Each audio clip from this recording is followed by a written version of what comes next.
Hello everyone, and welcome to another episode of Star Wars Lore. Today we'll be reviewing the canon novel Ahsoka by E.K. Johnston.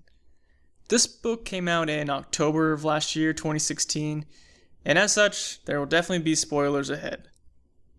Alright, so one reason this book was enjoyable was that I did the audiobook version, which was narrated by Ashley Eckstein, the voice of Ahsoka Tano in Clone Wars and Star Wars Rebels.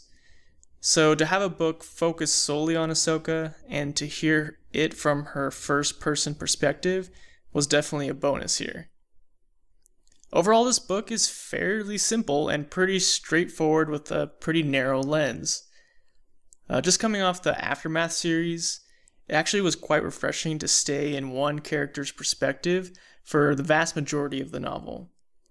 We follow Ahsoka Tano just a tad later after leaving the Jedi Order in the Clone Wars, and we go through Order 66, her hiding, and basically what she's been up to until we meet her again as Fulcrum in Star Wars Rebels.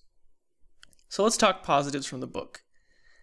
I really liked how Ahsoka had to develop, on her own, a love for protecting and helping others.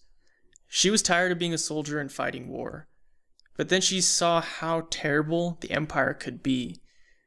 She also shows communion with the Force without having to use it in public.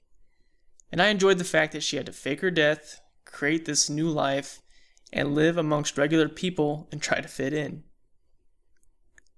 Other positives include the building of her new white lightsabers, her killing an Inquisitor without any weapons. Pretty awesome.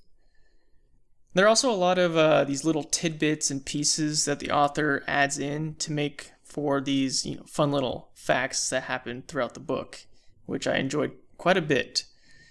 Just to name a few, such as a Black Sun appearance, explaining why Obi-Wan aged so fast on Tatooine. There's also an R2 reunion with Ahsoka and some pretty good fallout from that scene, which is very, very good. And I like how this book portrays the Empire very well. It showed their beginnings to a darker side and a change from the Republic. They talk about the enslavement of Kashyyyk, and there's some brutal murders and torture scenes throughout the book that the Empire and the Inquisitor do. Alright, so let's talk a little bit about the negatives. I don't have too much to say here, but I'll say I was hoping this book covered a little bit more time in her life. It was actually pretty short. You could sum up the entire summary of the book pretty much in a short paragraph, meaning my Ahsoka in 2 minutes video that'll come out soon will be a lot easier to do. But really, I did want just a little bit more. I did like the small scope of work here, just focusing on Ahsoka, but felt it was a small actual story just after, if you just chop off kind of the prologue, like, okay, Order 66 happened, and it gets onto the real story, that actual story arc is pretty small in time and scope for an entire book. So I'm thinking just like a few extra chapters covering a few more events would have topped off the book.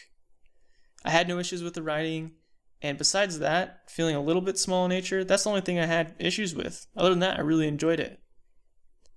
So given that review, I'm giving this book a solid 4 out of 5.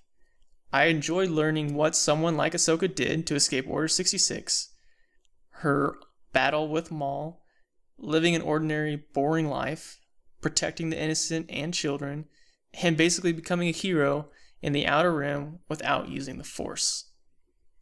A little bit small in scope for the majority of the book is the only knock I could give, but really a fun read for any Clone Wars, Star Wars Rebels, or Ahsoka Tano fans in general.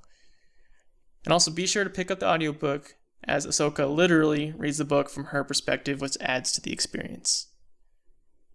So I hope you enjoyed my review of the book Ahsoka. Be sure to check out my channel for daily Star Wars videos, and you can also see me on Twitter, and I'll see you all on the next episode.